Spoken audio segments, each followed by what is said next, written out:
রামনগর বিধানসভা কেন্দ্রের শানমোরা এলাকায় গত শুক্রবার একটি দোকান থেকে ৩,০০০ টাকা চুরি হয়। পরবর্তীতে শনিবার দিন পাড়ার নেশাখোর বখাটে নেশা সামগ্রী বিক্রেতা নন্দু দাসকে চোর সন্দেহে জিজ্ঞাসা করে এলাকার সাধারণ জনগণেরা। তখনই বেরিয়ে আসে সকল সত্যি। পাড়ার দুটি নাবালক ছেলেকে দিয়ে তাদেরকে মেরে ফেলার ভয় দেখিয়ে নন্দু দাসই এই ৩,০০০ টাকা চুরি করায়। পরবর্তীতে সে দুই নাবালককে ৬০০ টাকা এবং নন্দু ২৪০০ টাকা নিয়ে যায়। রবিবার গ্রামে বসে সালিশি সভা, সেখানে নন্দু দাস এবং তার মাকেও ডাকা হয়। সেখানে গ্রামের বয়োজ্যেষ্ঠরা বিচার করে নন্দু দাসের পরিবারকে ৪৮০০ টাকা অর্থাৎ চুরির ২৪০০ টাকা দেওয়ার পাশাপাশি আরও ২৪০০ টাকা পেনাল্টি ধার্য করে। সেখান থেকে নন্দু দাসের মা পূর্ণিমা ঘোষ নন্দুকে মারতে মারতে নিয়ে যায়।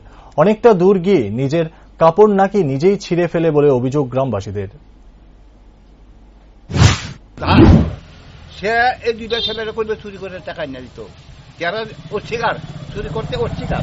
তখন নন্দ কইল তোর মারু পিটু খুন করে আলামু, তারপরে সিরিঞ্জ বাড়ি করে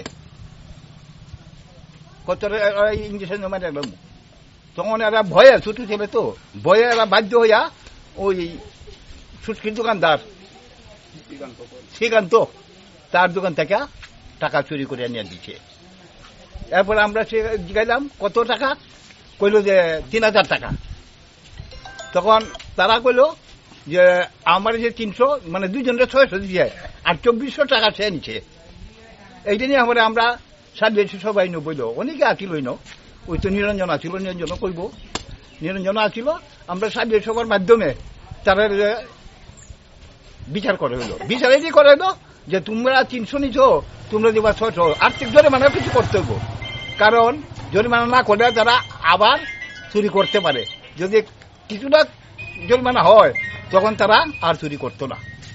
এই হিসেবে আমরা ৩০০ আমার ৬০০ করে জরিমানা করলাম।